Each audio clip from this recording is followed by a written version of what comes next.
Olá, pessoal. É uma honra muito grande a gente estar aqui no 44º AMA em Foco, esse programa que a gente traz os casos clínicos reais da interface entre espiritualidade e medicina. Então, é onde todo o paradigma médico espírita encontra na realidade para vocês se identificarem e verem isso funcionando na prática, trazendo saúde, sentido, propósito na vida tanto dos pacientes quanto nós, dos profissionais de saúde que atendemos esses casos. E é com muito orgulho que a gente tem aqui o presidente da Missão Paulo, Dr. Marcos Ribeiro, ele que é psiquiatra infantil pela Escola Paulista de Medicina, Unifesp. Ele vai apresentar um caso muito interessante e bem representativo de casos mais graves, justamente dessa interface. Seja muito bem-vindo, Marcos. Obrigado, Rafael. Obrigado a todos que estão aí também nos assistindo, nos acompanhando, que estão assistindo aí agora, em outro momento, esse programa aqui ao vivo. É uma alegria sempre estar aqui compartilhando um pouquinho daquilo que a gente vem tentando entender, compartilhar e refletir, principalmente aí se tratando da infância, que é uma área que, de alguma forma em particular, me atrai, por ser meu campo de atuação. E a ideia é a gente sempre trazer essa discussão a fim de refletir sobre essa interface também entre o espiritual e o físico, entre a medicina e a espiritualidade. Eu tenho certeza que vai ser aí mais uma tarde de muito aprendizado para nós. E a gente também tem a doutora Maria Clara, ela que é ebiatra, nossa parceira de quinta-feira no Instituto de Saúde da Missão Paulo, que é uma parceria do Caibar Schutel com a Missão Paulo. E ela vem discutir o caso e enriquecer todos os aprofundamento desse caso emblemático que a gente vai ter. Muito bem-vinda, Maria. Muito obrigada, é um prazer aqui estar com vocês, com pessoas que têm tanto conhecimento para ensinar, e eu acho que vai ser muito produtivo essa discussão. Muito obrigada pela oportunidade. Muito bem. E daqui a pouco vai chegar o Matheus também, que vai discutir o caso com a gente. Ele está entrando aqui no programa, mas a gente já vai dando seguimento aqui na apresentação desse caso realmente muito interessante de psiquiatria infantil, justamente dessa interface de saúde e espiritualidade. Eu estou aqui direto de Maceió, eu tentei deixar o fundo da praia aqui, mas a imagem ficou meio ruim, então vou fechar a cortina aqui. Seja muito bem-vindo e a apresentação desse caso, manda bala, Marcos. Joia. Bom, a gente não está vendo a praia, mas a energia a gente está sentindo, né? Então já está valendo a pena essa energia do mar aí para nos pacificar aqui, tá tudo certo. Então, vamos lá. Deixa eu compartilhar com vocês aqui o caso. Muito bem. Vocês estão conseguindo ver aí, né? Muito bom. Então, o caso que a gente vai trazer, né, trata-se de um caso real que a gente teve a oportunidade de acompanhar e que, ao mesmo tempo, né, foi instigante para a gente, assim, no sentido de entender e até pensar o que a gente vai propor de discussão aqui dessa interface mesmo, né, em que a gente vai transitando sobre essa conversa, esse diálogo entre aquilo que a gente entende do espiritual e aquilo que a gente entende da medicina, aquilo que a gente entende do corpo e aquilo que a gente entende da alma, e é um pouquinho disso que a gente vai trazer. Os nomes são fictícios, alguns dados foram alterados justamente para a gente manter aqui o anonimato, né, do caso, mas a essência da história, o que a gente quer trazer para refletir, faz parte de um quadro real que a gente acompanhou. Então, a gente está falando do Pedro, que tem seus 10 anos, ele atualmente é um aluno do 5º ano, e ele é trazido à consulta pela mãe após alguns relatos na escola de que ele estaria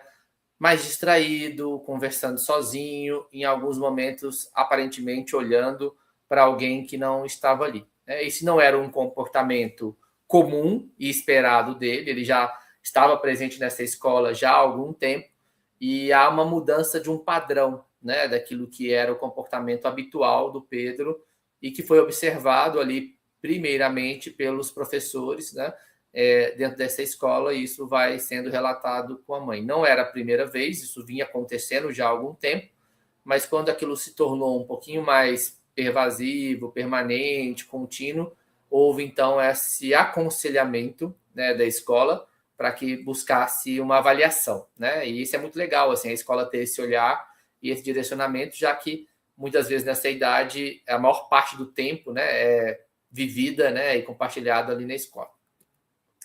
Então, o perfil inicial dele, aqui é um resumo, né, até então, era uma criança previamente saudável, sempre com um bom desempenho escolar até aquele ano, não era um aluno que dava problema, não tinha histórico de mau comportamento, tinha ali sempre dedicado às atividades escolares, até com uma postura um pouquinho mais assim de autocobrança, né, de autoexigência nesse sentido também, mas que era um aluno, vamos dizer assim, exemplar, né, dentro da percepção da escola. Não tinha histórico nenhum de atraso do desenvolvimento, então tinha nascido bem, a termo, não tinha alterações do marcos ali para andar, para falar, para engatear, nada que chamou atenção aí, principalmente nos 2 primeiros anos de vida, em relação ao desenvolvimento, nenhum histórico de internação, complicação pós-parto. Então, tudo que poderia também trazer ali, a princípio, um sinal de risco, de fragilidade do próprio desenvolvimento, estava dentro do esperado, né? E ele era sempre descrito assim como alguém muito sensível, né? E era sensível no ponto de vista emocional, mas assim até de ser sensível também às necessidades do outro, assim, né? Então existia assim um movimento empático que era percebido, de se preocupar com os colegas, de tentar ajudar, de se dispor, né? Ele tinha alguns relatos, inclusive, assim, de situações em que ele estava caminhando com os pais na rua e vê alguém em situação de rua e aquilo sensibilizá-lo, ele chora, né? E então tinha esse relato que eu acho que é importante trazer, assim, do perfilzinho dele, mas também sempre muito imaginativo, criativo, gostava de desenhar, de contar histórias, né? Enfim, de inventar, contar roteiros, né? Tinha esse lado também criativo e introspectivo, tá? Então, assim, mas do ponto de vista das relações interpessoais e do contato social, não tinha nenhum prejuízo, nenhum déficit, mas aquele comportamento assim um pouquinho menos expansivo mesmo, mais introspectivo dele, tá? E aí a queixa inicial da mãe foi essa, né? Então ele tem um amigo que não é imaginário, ele diz que é real, né? E aí a gente vai entender um pouquinho dessas características, assim, né, que foram trazendo essa percepção da mãe. E isso já me chamou a atenção logo no relato inicial, essa afirmação, né? Ele tem um amigo que não é imaginário, que ele diz que é real, porque na maioria das vezes a fala mais corriqueira de a gente ouvir é: meu filho tem um amigo imaginário. A gente ouve o contrário, né? Meu amigo tem um amigo imaginário, que brinca com ele, que fala com ele, etc. E ele, nesse sentido, a mãe traz ao contrário, né? Ele tem um amigo que não é imaginário, né? Ele diz que é real. Então essa foi a queixa inicial, né? E isso é bem, bem gostoso da psiquiatria infantil, né? Eu fico pensando que outros espaços que alguém chega com essa queixa principal, né? Assim, tipo, a queixa principal é que meu filho tem um amigo que não é imaginário. É bem interessante. Então, nos primeiros relatos, né, Pedro vai descrever a presença de um menino chamado Gabriel, que não era um amigo imaginário comum, né, como a gente vai na maioria das descrições. Por quê? Por causa de algumas características assim que chamavam a atenção. Então, segundo ele, primeiro, existia na nossa avaliação, uma certa autonomia. Então, quando ele diz que o Gabriel não aparece quando ele quer, e que ele diz esse termo, né, que tinha vontade própria, dá uma impressão assim de que há uma vontade, né, e uma escolha, uma autonomia desse amigo, né? Vamos colocar aqui imaginário, tá? Então tem essa característica de autonomia. A presença. Então, às vezes aconselhava, às vezes apenas observava. Então, ao conversar com ele sobre essa relação, né, em alguns momentos ele dizia que estava conversando, dando algum conselho, falando de alguma coisa, às vezes estava só lá, olhando, né? E ele conseguia perceber. Nunca mandava fazer coisas ruins, né? Então isso era uma coisa que ele trazia forte assim na fala dele, que era sempre uma fala assim de positivo, de conselho, né? De direcionamento e conforto, né? Então ele descrevia uma sensação boa na presença do Gabriel, né? Então, era algo que trazia uma sensação positiva, conselhos, conforto, não tinha nenhum medo em relação à presença, né, do Gabriel. Pelo contrário, assim, parecia, a princípio, mais uma preocupação nossa, externa, do que a dele, né? Para ele, aquilo era bom, né? Era agradável. E aí, perguntando o Pedro, né, ele responde, né? Como perguntei, mas como é que é isso, né? Ele fala, não é ver igual ver você, né? É ver igual eu tô te vendo. É meio como sentir e ver ao mesmo tempo, né? E eu acho que isso é muito legal, assim, né? Dessa percepção de como ele descreve isso. E aí a gente pode depois conversar, né? Como isso se interrelaciona daquilo que são as percepções também do ponto de vista mediúnico, né? Como elas acontecem.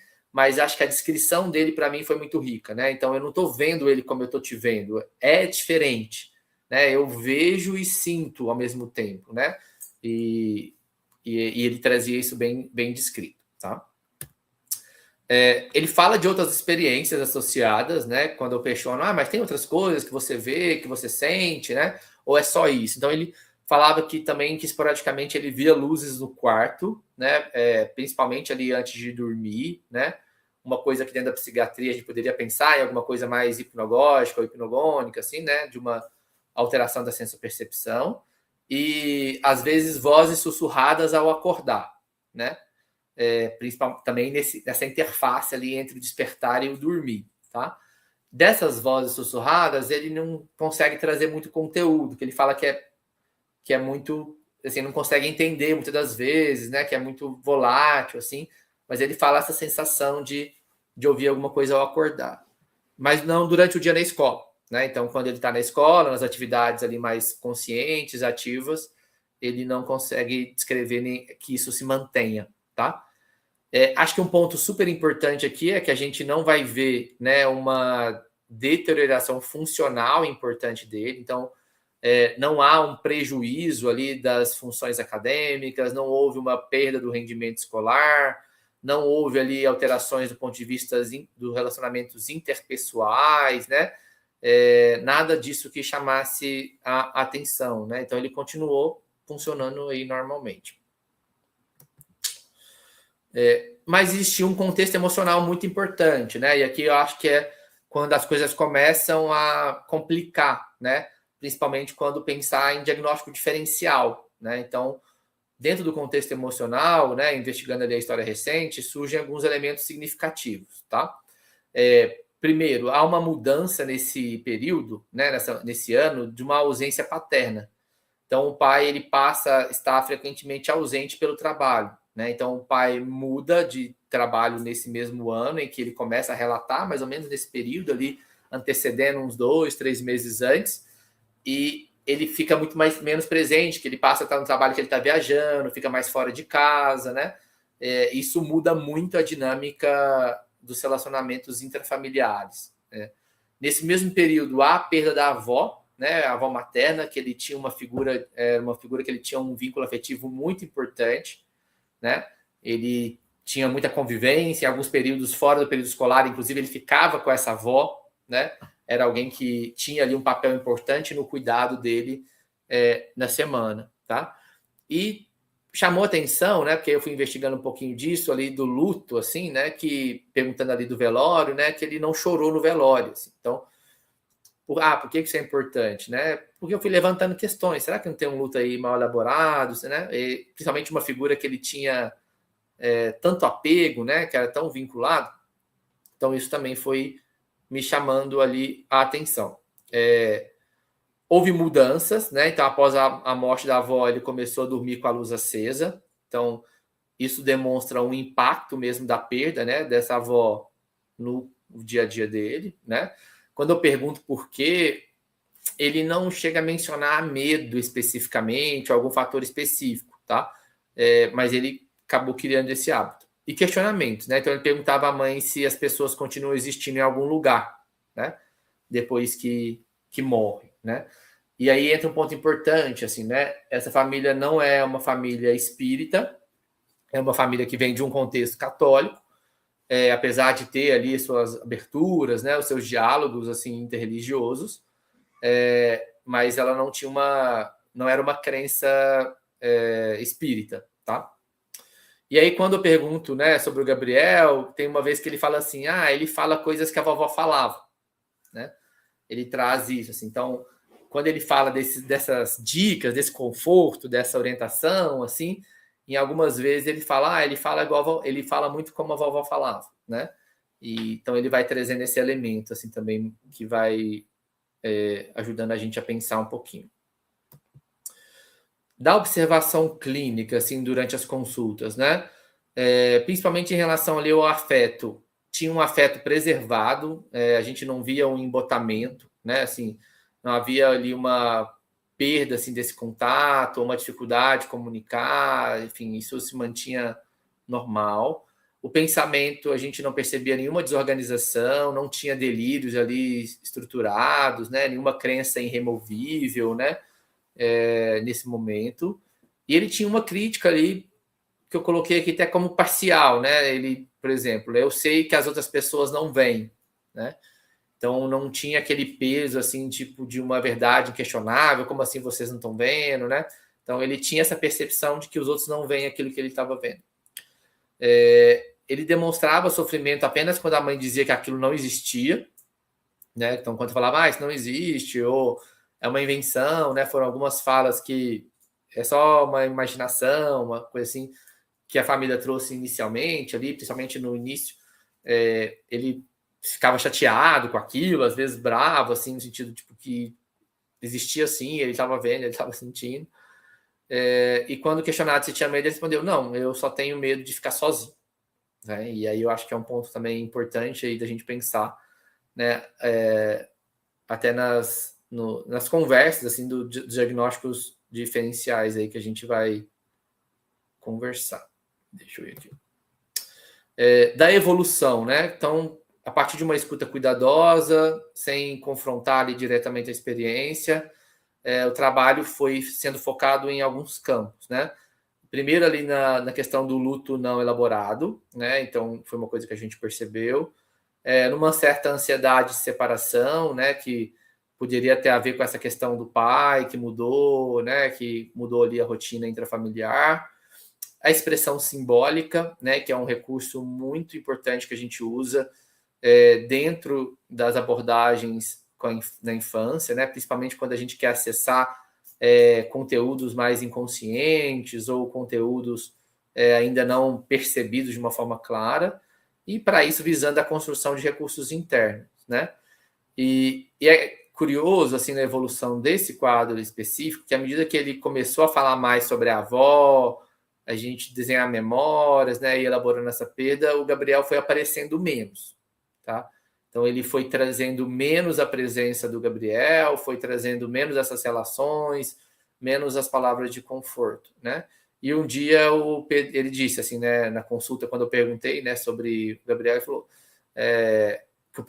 que o Gabriel tinha falado para ele. Ele falou que agora eu já sei cuidar sozinho, né? Ou que eu já sei me cuidar sozinho. E aí isso foi perdendo espaço, até que teve um momento em que ele não traz mais essa presença, né, do Gabriel assim dentro da rotina dele. E aí é isso, né, que eu queria trazer do caso, e eu trago alguns pontos aqui só para a gente pensar, né, para a gente começar aí a conversar, né? Era um amigo imaginário, né? Será que um mecanismo psíquico de elaboração do luto? Será que é uma experiência senso-perceptiva compatível com o fenômeno mediúnico infantil? Fenômeno transitório do desenvolvimento? Será que é um precursor de algo mais grave? Uma linguagem simbólica da alma, um encontro real com o invisível? Ou tudo isso atravessando simultaneamente ao mesmo tempo, né? Sem conseguir diferenciar.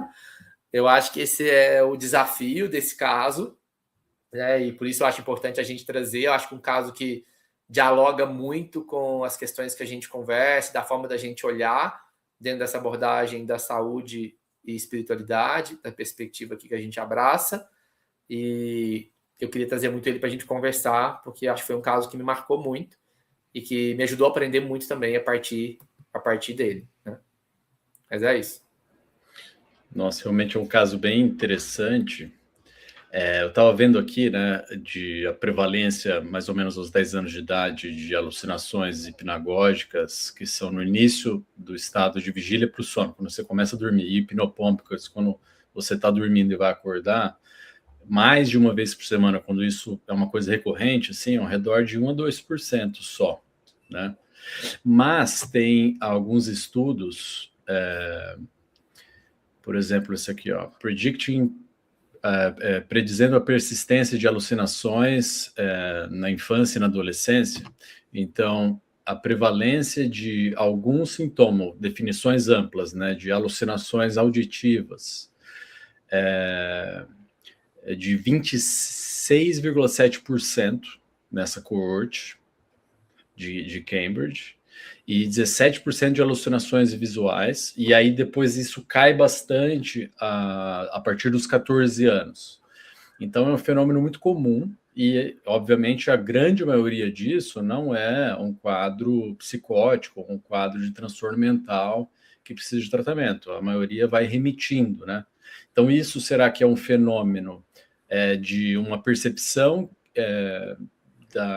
da condição humana, né, que é a mais, digamos assim, sensível ou mais capaz de perceber coisas nessa faixa etária, né, que cai a partir da puberdade, ou será que isso tem uma explicação, sei lá, biológica ou puramente materialista, né?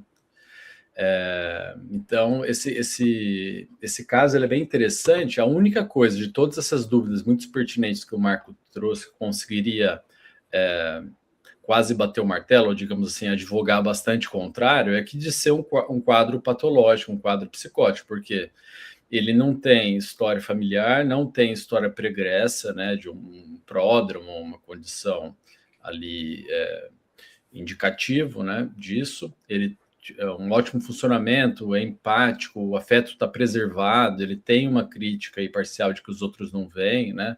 Não é uma crença irremovível, só tem uma questão afetiva, né? Uma importância, uma relevância muito grande. Então, quando é questionado que aquilo não é real, isso incomoda ele, né? Então, essa é a única coisa que falaria um pouquinho, desconfiaria um pouco de ser um quadro mais psicótico, mas todo o restante é negativo, e ele não tem um déficit escolar, a experiência é positiva, tem uma integridade, né, que o Marcos trouxe, e a questão da vontade independente, né, isso também fica em cima do muro de ser uma experiência psicótica, mas dentro pelo menos do que a gente percebe de experiências mediúnicas, é assim mesmo, né? Então é uma questão ali egodistônica, mas o restante tudo é uma questão que não traz um quadro psicótico, né, de uma esquizofrenia de início da idade, nada do tipo, totalmente incompatível com um quadro patológico.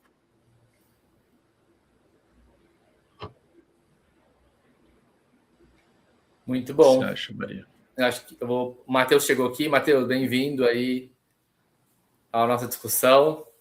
Contar aí com seus apontamentos também, com as suas questões, acho que vai ser muito rico para todos nós, né? A gente está conversando um pouquinho a partir do caso, né? Dessas questões que envolvem aí a apresentação dele. O Rafa estava pontuando ali algumas questões em relação a como o quadro não parece caminhar na direção de algo patológico, pelas questões que o Rafa justificou, e a gente vai aprofundando aqui. Eu vou ouvir um pouquinho a Maria Clara, eu já vou em você aí, Matheus. Eu acho que eu compartilho muito do que o Rafa falou, né, dessa questão de funcionalidade. Então, ele tem essa funcionalidade, não tem prejuízo social. Me chama a atenção que, apesar de ser uma pessoa introspectiva, ele tem um bom contato visual, ele tem essa sensibilidade com as outras crianças, né? Que seria um ponto para a gente observar que, apesar de talvez um medo, uma elaboração do luto, ele está conseguindo se socializar, ele está conseguindo render na escola. Antes, ele não tinha nada para a gente pensar também em algo patológico, assim, foi mais depois desses episódios. E aí, pensando no que o Rafa trouxe aí até os 14 anos, que aumenta a prevalência, me veio também muito aqui do desenvolvimento neurobiológico mesmo, né? Que você pega ali o início da adolescência, eles têm hiperativação do sistema límbico, então talvez essas emoções fiquem mais evidentes, e aí depois da puberdade, ali depois dos 14 anos, já tem um pré-frontal e uma integração entre os hemisférios cerebrais mais estabelecidas, então eles conseguem ter uma racionalização melhor, que talvez eles não consigam elaborar tanto no início da puberdade na infância. Então, me vem também, talvez, essa prevalência um pouco também relacionada com esse desenvolvimento neurobiológico ali também, né? E me chama a atenção que acontece mais realmente nesses momentos de dormir e acordar, não se reproduz ao longo do dia. E a questão do desenvolvimento, e aí pegando a parte da pediatria, né? Eu acho que do desenvolvimento ali desde a infância foi tudo muito regular, não teve nenhum fato que chamasse atenção. E me chama atenção também, eu acho que é importante a gente olhar para o contexto por completo, né? Se a gente parasse só naquele primeiro slide falando assim, é um amigo imaginário ou não, mas quando aí você consegue ver de um ponto de vista mais amplo, o que emocionalmente está acontecendo para desencadear tudo isso, aí a gente consegue chegar em lugares mais precisos. E um último ponto que eu acho que vale pontuar aqui também é que às vezes se dá muito foco inicialmente, é patológico, não é, patológico, não é. E às vezes você vai descobrindo a partir da evolução do quadro, né? E aí talvez seja os pais observarem, a gente ver, acolher, ver que aquilo lá está repercutindo funcionalmente ou não, se dá para ter um segmento. E depois vai se destrinchar isso, também não ficar estimulando tanto isso na infância. Então, ver aquilo como algo que pode ser natural também e acompanhar, e ter esse discernimento de poder acompanhar. Que eu acho que às vezes muitas famílias também chegam muito preocupadas com isso, e aí eu estimulo mais ou eu não estimulo, e aí de seguir no mais do ponto de vista natural, assim, também. Eu acho que isso foram coisas que me chamaram a atenção. Muito legal. Eu fiquei pensando, eu queria até agora ouvir o Matheus disso, né? Que eu acho que, como eu estava comentando, acho que o grande desafio, né, desse caso é justamente quando a gente vai pensando, né, em todo esse contexto emocional de uma mudança intrafamiliar com o afastamento do pai, a perda da avó com uma figura afetiva importante, né, do luto ali acontecendo junto, e a presença desse amigo imaginário, mas que tem características diferentes daquilo que a gente espera na maioria dos amigos imaginários, pelas questões que a gente colocou, né, como a autonomia, a capacidade de até voltar aqui para a gente falar, que eu acho que essas características são importantes, né? Como a autonomia, a presença, então, às vezes aconselhava, às vezes só observava, era uma figura que tinha uma integridade, né? Nunca mandava fazer coisas ruins, gerava ali sempre uma percepção de conforto, né? Com uma presença que trazia paz, e essa fala dele, né? Não quando eu pergunto para ele como ele via, né? Ele fala, não é ver igual ver você, é meio como sentir e ver ao mesmo tempo, né? E aí, eu acho que a grande questão que ficou para mim, Matheus, eu quero te ouvir nesse sentido, é isso, né? Como fazer essa conversa, né? Será que é uma expressão simbólica do luto, né? Será que é uma forma da criança estar colocando para fora o sentimento? Ou isso é uma percepção realmente espiritual? Será que aí vai lá nos questionamentos, né? Será que é tudo isso junto e misturado ao mesmo tempo, né? E aí eu queria te ouvir, até pela sua experiência dentro do seu mestrado e doutorado, que vai muito nessa linha, né, de experiências aí anômalas na infância, te ouvir um pouquinho aí do que você pensa sobre isso. Matheus, só queria que você acrescentasse para quem está nos ouvindo agora, como é que seria um amigo imaginário típico para fazer essa diferenciação do que tem de diferente nesse caso, para as pessoas conseguirem raciocinar junto com a gente.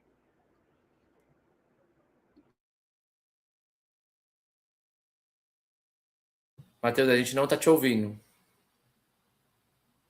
Não, está sem som.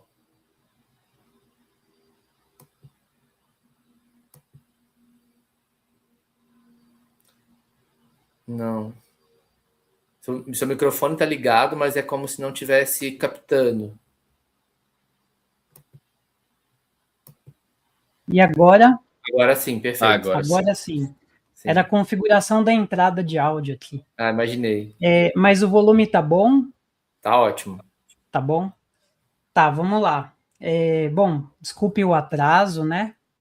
Eu não sabia que eu ia entrar com o barco andando aqui. Mas que bom que deu para eu entrar e poder contribuir, né? Eu vi aqui os slides, o Marquinhos me mandou. Não sei o que vocês já falaram, então se eu repetir coisas, por favor, vamos aqui dialogar e discutir. Mas eu achei muito interessante essa discussão que vocês trazem sobre, basicamente, como diferenciar o que é um amigo imaginário de um contato genuíno com um espírito, né?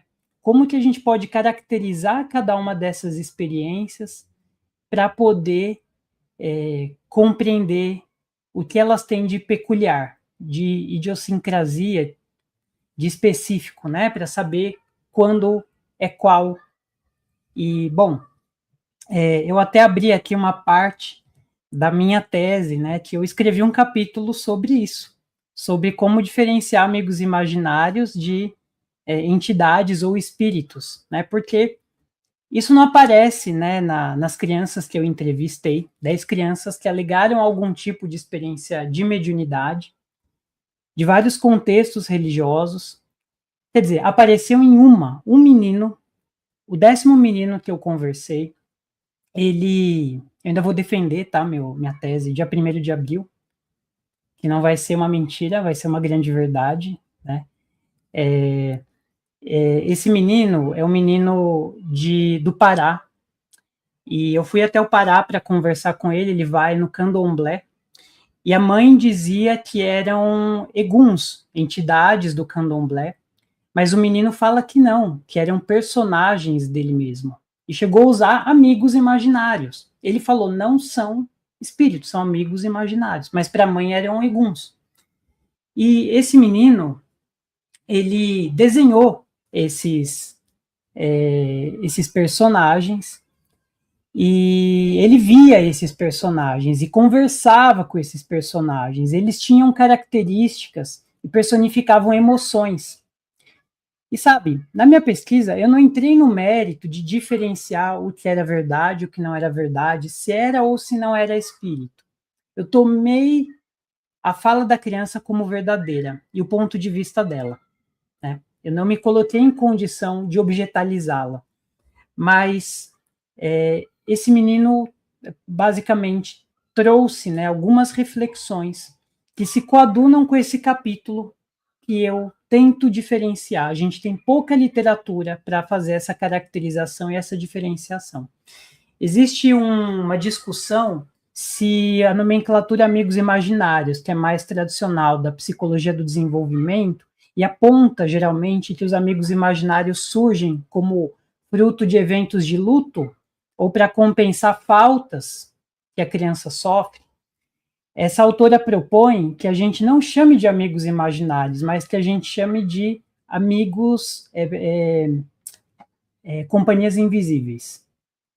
Porque companhias invisíveis é um termo mais abrangente e, digamos que, mais neutro e que pode abranger tanto os amigos imaginários, que a palavra já diz que são frutos da imaginação, mas também pode abranger espíritos, entidades, santos, anjos, né, que a literatura vai mostrando, né, tem uma literatura de psicologia cognitiva que mostra essas experiências. E assim, eu vou mencionar aqui algumas características que eu encontrei revisando parte dessa literatura. Nada muito sistemático e nada muito volumoso, porque a gente não tem direito ainda, mas o que a gente tem, por exemplo, eu elenquei aqui, quatro categorias para ajudar a gente a pensar essa questão. Um é origem e controle. A 2 é natureza e consistência da experiência. A 3, impacto e interação. E a 4, cultura e contexto. E contexto psicológico de ocorrência. Então, origem e controle. Essa figura, seja um espírito, seja um amigo imaginário, ela foi criada voluntariamente pela criança, geralmente em idade pré-escolar? Ela aparece geralmente em idade pré-escolar? Ou ela, por exemplo, é percebida como independente da vontade própria da criança? A criança manipula essa figura? Ela dá características, ela modifica essas características?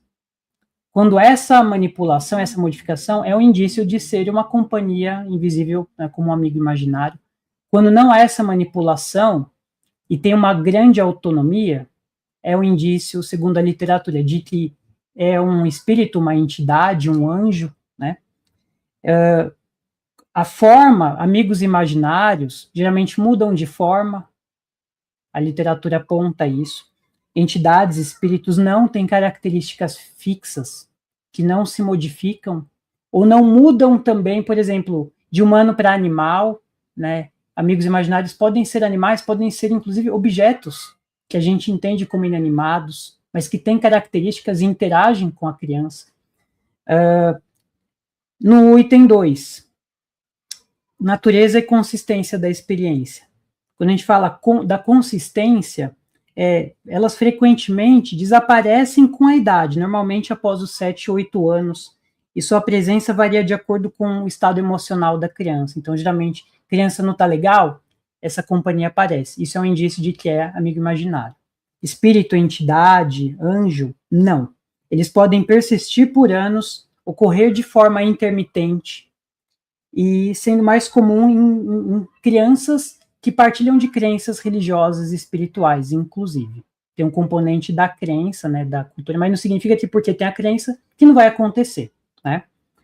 Interação e testemunho, né, também na natureza e consistência da experiência. Normalmente, apenas a criança vê e interage com o amigo imaginário. Espíritos, entidades, não. A criança, mais alguém também pode relatar. Geralmente, parentes, né, pessoas da família, e o que é muito comum da gente ver nos casos de after-death communications, né, que é uma outra nomenclatura para falar dessas experiências. Impacto e interação. A reação emocional para amigos imaginários geralmente é positiva, divertida, mas para espíritos, entidades, geralmente também, além de positiva e divertida, pode gerar medo, pode assustar, pode causar ansiedade. E isso eu vi nas crianças que relataram experiências com espíritos, de ver, as experiências de vidência, no caso, né? Elas relataram medo, muitas apavoradas. E isso tinha que ser trabalhado, né? Pelo contexto, pela família. A função dessas experiências na vida, quando é amigo imaginário, elas podem servir como apoio emocional, em casos de luto, né? Em casos do desenvolvimento social e emocional, ajudando no processamento de emoções geralmente difíceis. Para espíritos ou entidades, muitas vezes são interpretados como fonte de mensagens, de sinais, adquirindo significado religioso e uma interpretação ou até antecipação de uma experiência futura. A gente vê isso, por exemplo, nos casos das experiências de aparições, às vezes, em sonhos ou visões espontâneas, inesperadas, que antecipam eventos futuros e geralmente eventos de conotação negativa, como a morte de alguém, para preparar, como se fosse uma espécie de preparador de uma experiência emocionalmente carregada. E por último, né, o que diz respeito à cultura e o contexto, os amigos imaginários são geralmente associados à criatividade, a capacidade cognitiva de separar realidade e fantasia, estimulam a imaginação, o pensamento simbólico e também aquilo que a gente chama de teoria da mente, capacidade que está na base da empatia, a capacidade de conseguir se conectar com aquilo que a outra pessoa supostamente pensa ou sente. Tem crianças que relatam amigos imaginários na infância, geralmente desenvolvem muito bem aquilo que é chamado de teoria da mente. Já espíritos, entidades, anjos, podem estar ligados a eventos de luto, traumas, e crenças, expectativas e crenças religiosas validam essas experiências. Interpretação cultural, né? Geralmente, em sociedades ocidentais, os amigos imaginários são interpretados como um fenômeno psicológico do desenvolvimento infantil. Já em culturas do Oriente e do Ocidente, que tem, por exemplo, normalizadas, isso a gente vê na Índia, por exemplo, e Sri Lanka, né? É normal ter esse contato com espíritos ou entidades. Lá, eles tendem a interpretar como espíritos genuínos, e espíritos de ancestrais, de familiares, de falecidos, de guias, protetores, guardiões. Enfim, espero ter sido claro, né? Queria ter colocado aqui uma tabelinha para vocês, mas eu tentei descrever essa tabelinha para ajudar a gente a pensar, porque a gente também não tem literatura clara sobre isso. É um exercício, tá? É um esforço, não é nada fechado, é algo que precisa de aprofundamento. Mas já dá para a gente ter indícios, né? Já dá para a gente ter alguns indícios de como pensar. Então, olhando para esse caso, né? E também aqui em relação àquilo que eu vi em crianças com quem eu conversei, no final, como separar algo que tem uma tonalidade criativa da própria criança, mesmo que seja um espírito genuinamente? Essa separação é difícil também, né, naquilo que a criança conta no mundo dela, na forma como ela representa a experiência, eu diria, né? Ela confere elementos da própria imaginação. E um exemplo, né, de um caso que eu conversei, um menino que comunicava mensagens espirituais na família. Ele entrava no estado de inconsciência à beira da mesa, uma experiência que ele contou, à beira da mesa com a família, na hora de uma refeição, e ele deu uma mensagem ali que foi muito impactante para a família. E ele desenha um anjo dando a mensagem para ele. Ele fala, eu não vi, mas era um anjo que estava me falando. Então, assim, ele entende que é um espírito, mas ele desenha um anjo. Tem componentes da imaginação e da criação. Isso desabona ser ou não espírito? Não, isso mostra que a composição da imagem e da expressão são complexas, mas não fala do que é de fato, né? Então, a gente não sabe exatamente, né? Enfim, outras crianças que eu entrevistei também fizeram desenhos e explicaram conforme aquilo que elas imaginavam que estava acontecendo. Então, separar imaginação daquilo que acontece é muito difícil, porque também a imaginação é composição da realidade da criança. E a imaginação não significa que aquilo é menos real, porque tem um componente imaginativo. Pelo contrário, a imaginação faz parte da forma de acessar essa experiência de forma genuína para aquela criança, na realidade dela. Não sei se eu estou complexificando demais, mas, sabe, eu estou querendo dizer assim, imaginação se mistura com essas experiências, e é muito difícil separar. Não sei como, talvez a gente precise pensar junto, mas isso é constitutivo em si da experiência da criança. Matheus, queria fazer uma pergunta. Tudo encaixa bastante nesse sentido, né, de não ser simplesmente um amigo imaginário, ou, uma criação dessas companhias invisíveis só apenas para a função do luto, mas você disse que a maioria das crianças que você entrevistou, relatando essas experiências, eles tinham medo, assim, foi uma experiência que causou algum desconforto. Quantas que eram semelhantes a esse caso, né, que foi um fator muito agregador? Eu fiquei imaginando, assim, se fosse com meu filho, eu ia agradecer ao Gabriel essa presença imaginária, porque ele só veio agregar, ele só veio ajudar, né? Sim. Ele foi muito bom, né? Como é que foi esses 9 casos restantes aí?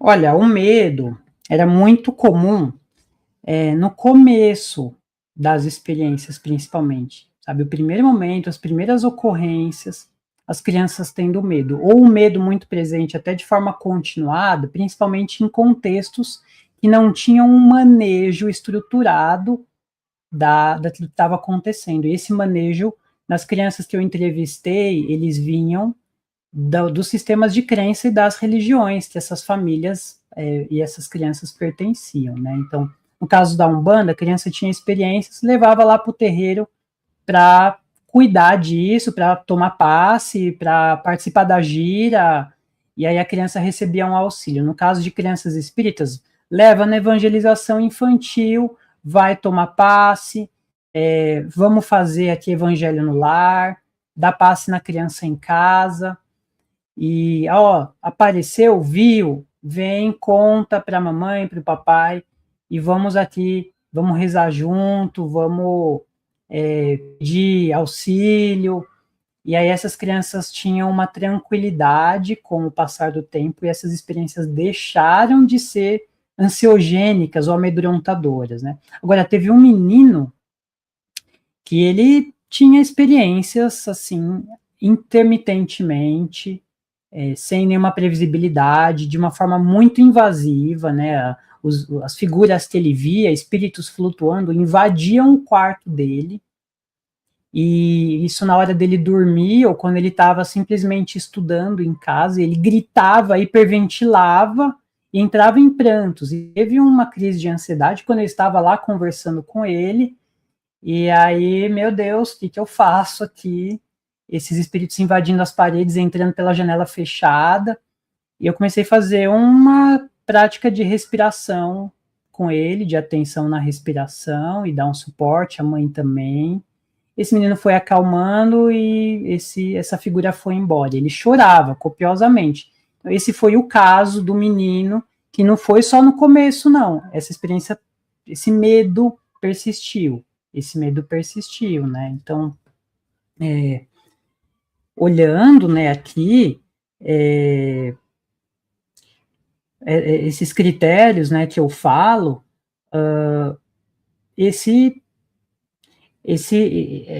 o primeiro critério que eu falo, né, da autonomia, eles eram percebidos por esse menino como independentes, com vontade própria, aparecendo inesperadamente, sem que ele tivesse qualquer controle. As outras crianças que relatavam também não tinham controle sobre o aparecimento, mas elas adquiriam o controle sobre o que fazer quando eu ver, quando eu sentir, quando eu ouvir.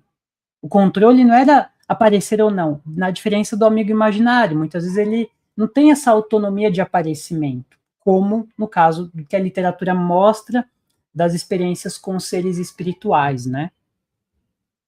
Respondi sua pergunta, Rafa? Ou dei mais volta ainda? Não, respondeu sim, respondeu. É uma coisa complexa e é mais do que natural, né? Que no primeiro momento assuste, já que tem essa autonomia, né? E depois, de acordo com a cultura e a crença da família, isso vai ganhando um sentido, né? Isso. Sim. Um sentido e um manejo, uma estruturação do manejo, né? Da forma de lidar. Legal. Achei muito interessante, Matheus, assim, os critérios que você trouxe, mas eu fiquei pensando a partir disso, né, que a dificuldade é ainda maior por causa justamente disso, porque muitas das vezes, né, e eu acho que na sua experiência você percebeu isso também, não vai ser um checklist, né, que a gente vai fazendo, olha, as coisas se misturam muito, né, com características, tem autonomia, mas a outro ponto não tem um pedaço aqui, um pedaço lá. E aí eu fiquei pensando nesse caráter da experiência e da imaginação, e aí trazendo até uma correlação com o próprio processo mediúnico em si, como a gente entende ali pelo espiritismo, até mesmo no adulto acontece assim, né? A informação, pensando aqui no processo mediúnico pela perspectiva espírita, né? A informação que vem espiritual dentro do processo mediúnico, ela vai passar pelo filtro que é o próprio médium, seja do ponto de vista espiritual mental, seja do ponto de vista do próprio cérebro das informações que o médium abarca, né? A gente chama isso do componente anímico da mediunidade, né? Que é esse contorno, essa característica, né? Essa qualidade que o médium imprime na percepção que ele tem daquilo que o espírito traz. Isso é o mais comum, né? E eu acho que na criança, essa imaginação faz o mesmo papel, né? Então, eu posso captar alguma informação espiritual que vem, mas como eu vou interpretar, como eu vou desenhar, como eu vou trazer aquilo para minha vivência, vai requisitar, né, sequestrar aquilo que eu tenho de vivência minha, seja ela imaginativa ou seja ela mesmo objetiva, do ponto de vista de experiências outras que eu já tive, né? Então, eu acho que pensando numa experiência do ponto de vista espiritual, né, mediúnico, ela sempre vai trazer realmente esse componente da criança, né, que a gente pode chamar aqui de imaginativo e etc. Eu acho que essa vai ser a grande dificuldade, eu acho que vai nessa questão da Maria Clara trouxe, né? Eu acho que um fator, pelo menos que eu percebo mais importante dentro desses critérios que eu achei sensacional que você trouxe, inclusive eu queria ouvir sua opinião também sobre isso, é a questão da manutenção, né? Como que isso vai se desenhando ao longo do tempo, se vai trazendo, a experiência vai sendo construtiva, positiva, etc., né? E como ela vai se mantendo, ou como isso pode, sei lá, até em casos patológicos, né? Trazer prejuízo, né? Dentro de um outro componente que não é esse que a gente está falando aqui.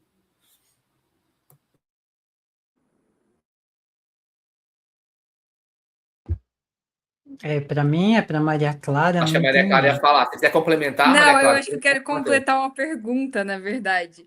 Porque a gente sabe que no processo de desenvolvimento, dos 2 aos 7 anos, a gente tem aquela fase de integração do espírito aqui, mas do processo de desenvolvimento da criança também, a gente tem esse jogo simbólico mais frequente para o processo de desenvolvimento até cognitivo e social da infância. E aí, nessas experiências, a maioria ocorreu nessa idade mesmo, ou foi mais velho, mais novo? Se teve alguma correlação, assim, se você viu com idade também. E aí, juntando com o que o Marquinhos falou, da prevalência. Só acrescentar isso. Olha, na pesquisa que eu fiz, né, eu conversei com 10 crianças de 8 a 11 anos, né? Eu selecionei esse público porque 8 anos as crianças conseguem falar mais sobre as próprias experiências, contar histórias, e 11 anos é criança, a partir de 12 usei critério de corte do ECA, né? Mas na revisão que eu... Então, assim, na minha pesquisa, não consigo estabelecer uma correlação também, né? E também não foi essa faixa etária que eu conversei, mas na revisão que eu fiz, não tem nada muito robusto também do ponto de vista estatístico ou de quantidade de crianças. O que tem são alguns artigos aí espalhados ao longo dos anos falando do desenvolvimento cognitivo e fazendo estudos com algumas crianças em diferentes lugares do mundo para ver, isso aí já a partir de psicologia cognitiva, a atribuição de causalidade, capacidade de teoria da mente, as interpretações em função dos contextos e das crenças, né? E eles não estabelecem nada muito fixo ou nada muito cabal em relação à idade, mas o que aparece é que sim, né?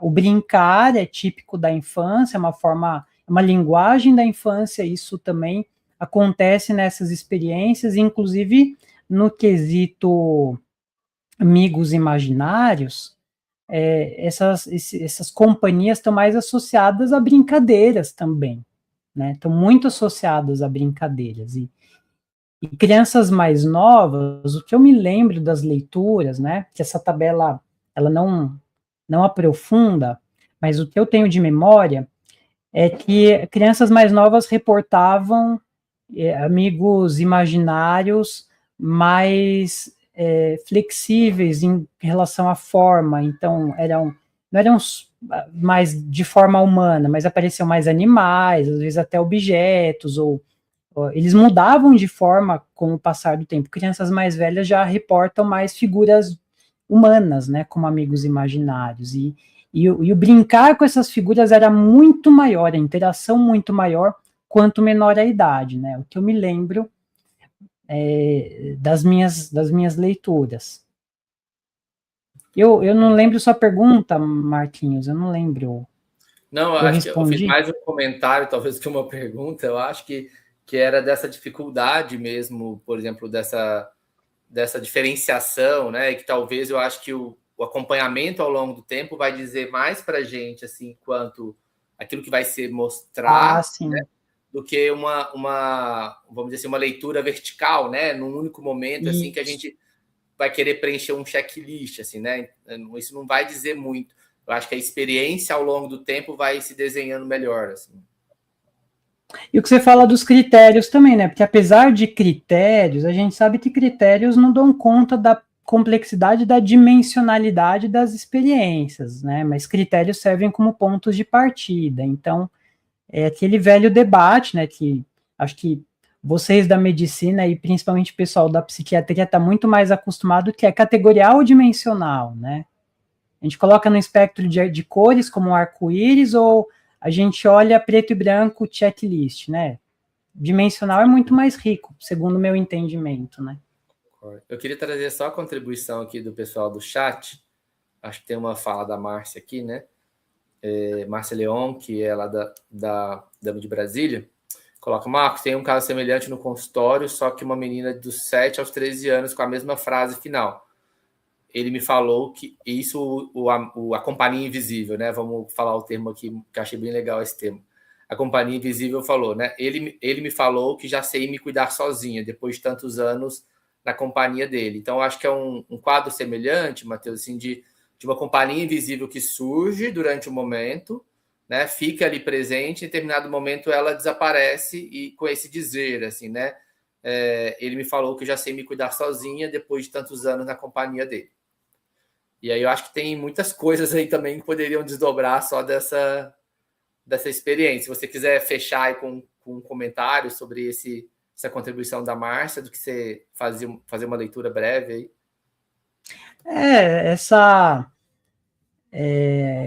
A partir do momento que a menina aprende, né, que a criança aprende a se cuidar sozinha, né, a gente sabe, poxa, podemos dizer que essa presença, seja um amigo invisível, seja um espírito, ajudou, cumpriu a função que tinha que ser cumprida, né? Seja um personagem dele mesmo, uma criação para dar conta de uma necessidade, ou seja um auxílio espiritual, sabe? No final das contas foi positivo, né? Então, ver, né? Eu acho que olhar, esse é um bom exemplo que ajuda a gente a ver que essa experiência está sendo positiva, está proporcionando o que para a vida dessa criança? Porque no final das contas, acho que o manejo e a leitura que a gente vai fazer vai depender muito de como essa experiência está impactando a vida da criança, né? Então, assim, será que faz diferença mesmo para o cuidado, saber se é espírito, saber se é um amigo imaginário? Não sei mesmo, não sei mesmo. Eu acho que faz, se isso ajuda a criança a lidar, se isso ajuda essa experiência a ser melhor acomodada, né? Dar um sentido para ela, cuidar dessa experiência. Agora, se no campo das amizades imaginárias, isso ajuda a criança também a viver melhor, tá valendo, né? É super importante também. E essa visão muito tradicional, né, que eu acho que vem dos primeiros estudos sobre amizades, amigos imaginários, que tende a ver como a compensação de uma falta, algo que precisa ser resolvido na vida da criança, sabe? Isso também é muito redutivo, é muito redutivo. Também a manifestação, até à luz, né, psicológica da psicologia do Jung, né, essas presenças na infância podem apresentar aspectos do desenvolvimento futuro da personalidade da criança que estão se expressando de forma projetiva nas amizades imaginárias, né? Ou mesmo se a gente pensa que um espírito, que a criança está tendo contato de fato, ele está amparando essa criança, a partir desse amparo, a criança desenvolve algo que ela precisava desenvolver também, na própria personalidade, né? Isso também é muito interessante de considerar, acho que é muito importante ter esse olhar, né? E que isso traz de bom, de integração, de desenvolvimento na vida dessa criança. Não dá para reduzir ao patológico. Maravilha, passar a fala para o Rafael aí. Eu estava pensando aqui, né? Acho que o problema é o jeito que a gente pensa, né? A gente quer categorizar tudo e dividir tudo, a mente quer dividir e ter controle sobre as coisas, quando na realidade é uma coisa muito mais complexa do que isso, né? Fiquei pensando nisso. E esse exemplo que você deu, Matheus, foi genial, né? Às vezes, vamos supor que mesmo que seja, vamos colocar assim, um mentor da criança, um espírito amigo ali, isso vai ajudar ela a desenvolver essa característica na vida adulta, assim como as nossas amizades nos influenciam. A gente desenvolve características do nosso cônjuge, melhor amigo, etc. Então, é tudo muito mais complexo do que isso. Mas a pergunta mais importante de todas, eu acho que é essa experiência que trouxe a queixa da criança para o consultório do Marcos, né? Ela foi agregadora ou desagregadora, né? E foi super agregadora, né? Isso, para quem é pai ou mãe, né? Essa é a pergunta principal. E o que trouxe a mãe lá no consultório, ela ficou receio. O que significa isso? Será que vai ser desagregadora, né? Mas a evolução trouxe que foi agregante, né? E para quem tem casos semelhantes, né? O que a gente tem que ficar de olho são nesses red flags, né? Se está piorando o desempenho escolar, se o pensamento está ficando desorganizado, se a criança está tendo um declínio do desenvolvimento, né? Se isso é pervasivo em todas as esferas de vida dela, né? Então, o grau de invasão e destrutividade nas áreas de vida da criança, isso que vai ter que correr para o psiquiatra mesmo, né? E o resto são condições humanas nessa faixa etária, né? Em relação à pergunta da Maria Clara, né? Eu estava vendo aqui, em pré-escolares, não tem muitas escalas validadas, né? Então, é tudo para 6 ou mais anos. O CACEDS, o DISC, né? CAPA é para acima de 9 anos. Então, não tem tantos, como o Matheus colocou muito bem, né? Tantos dados, talvez até de sintomas psicóticos, definição ampla, né? Que encara as experiências espirituais antes dos 6 anos em pré-escolar. Mas a prevalência é 17% a 24% entre 7 a 12 anos, né? E tem um pico aí entre 11 e 13, que chega até 23%. E ainda adolescentes mais velhos caem. Então, no início da puberdade, a pineal ali começando a abrir esse canal, né, do informações do espírito para vir, para descer, digamos assim, né? Tem um aumento da prevalência e depois vai fechando. Isso é bem interessante de notar também. Comentários finais, pessoal. O que vocês querem falar? Mensagem final? Pode começar, Matheus.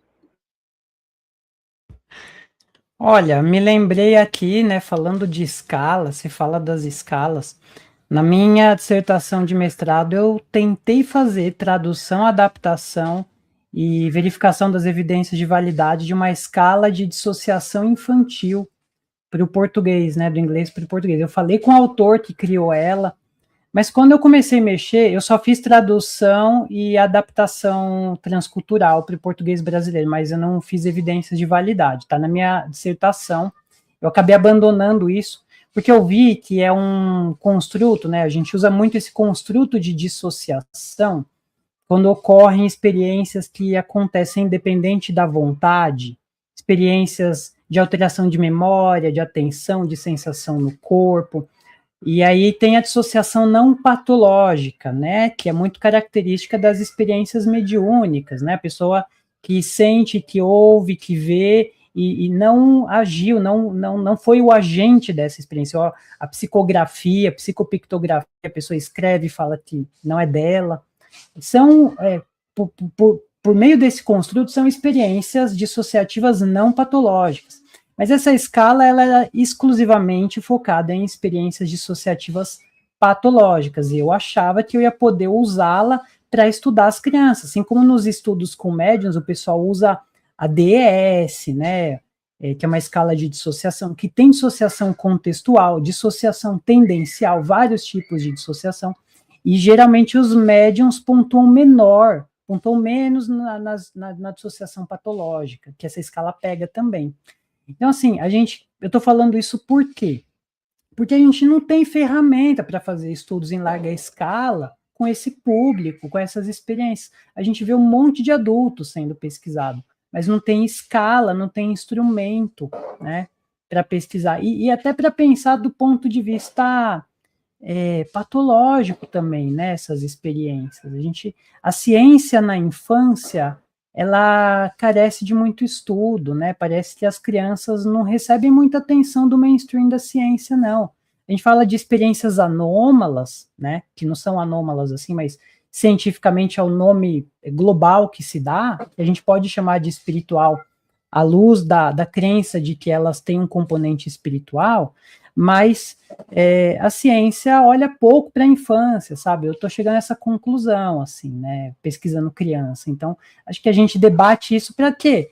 Primeiro, para ver que a gente precisa fazer mais pesquisa nessa área para, inclusive, amparar a clínica, né? E o trabalho e a vida das crianças, né?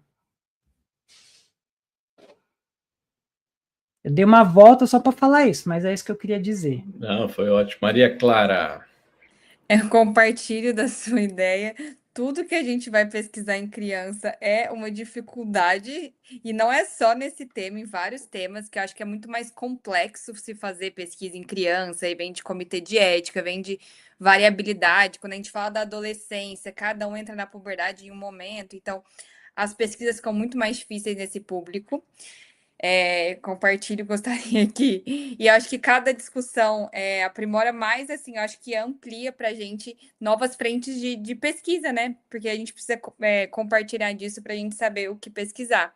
E me chama muita atenção desse caso, justamente, eu acho que trazer isso último que você trouxe, o quanto essa experiência está agregando ou desagregando na vida dessa criança. Então, quando a gente se deparar uma situação assim, eu acho que é um dos principais, saber como que está a funcionalidade, saber se está agregando, se está desagregando, para saber como que a gente vai conduzir, até para saber se vai ter tempo para a gente fazer um segmento mais longo, ou talvez a gente vai ter que fazer uma intervenção mais rápida, sabe? Então, eu acho que fica esses questionamentos, essas reflexões, mas gostei muito, assim, da discussão, acho que foi muito rica. Eu só agradecer mesmo esse time de especialistas que me ajudaram a pensar o caso. Por isso é bom ter vocês no consultório todo dia, viu? Ia ser muito melhor de trabalhar. Cada a gente pudesse discutir nessa profundidade que a gente trouxe aqui. Mas eu acho que são provocações importantes, né? Que vão ajudando a gente a pensar. Eu acho que cada momento que a gente toca nisso, a gente vai abrindo uma janelinha a mais, que vai ajudando a gente a olhar para o próximo caso que vier com outro olhar, e assim a gente vai ampliando mesmo a nossa capacidade de tocar a alma humana nesse sentido, né? E aqui na alma da infância, né? Então, acho que foi muito enriquecedor e que a gente possa voltar mais vezes, porque eu acho que tem muita coisa para se falar que não deu tempo, mas foi muito bom. Para mim foi um prazer, uma alegria estar com vocês aqui. E eu só agradeço também, esqueci de agradecer, né? Desculpa te cortar, Rafa, mas assim, queria agradecer também a oportunidade, né? Porque também se não fosse, né, a ajuda que vocês deram, divulgando, compartilhando, né? O Marquinhos botou a mão nisso, ajudou a encontrar participantes para a minha pesquisa, divulgou a pesquisa. Se não fosse isso, eu talvez não estaria aqui, né, podendo dialogar e aprender com vocês.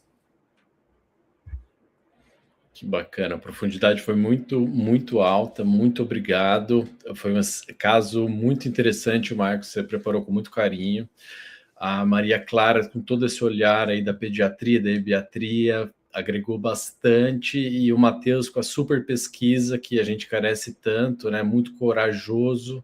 Você saiu, atravessou o Atlântico, né? Foi lá para a Inglaterra, Suíça, estudou um montão, né? Você coragem e empenho, e isso é um dos frutos que a gente está podendo beber um pouquinho aqui hoje. E eu queria agradecer a Márcia Leon, a Maria Edith Rufino, Maria Beatriz Veiga, que está aqui na sala do lado, mas está participando aqui, e a Carmen Lúcia, todos que estão ouvindo agora e vão ouvir posteriormente, a gente faz isso para vocês, e no 4º sábado de março a gente vai estar com o 45º AMI Foco com um novo caso clínico real para vocês verem essa interface. Então, gratidão a todos. Vocês têm tudo o tempo todo, a hora que vocês quiserem, pelo AMI Pass, que é o serviço de streaming da AMI São Paulo. Fiquem com Deus e até o mês que vem. Tchau, pessoal. Muito obrigado.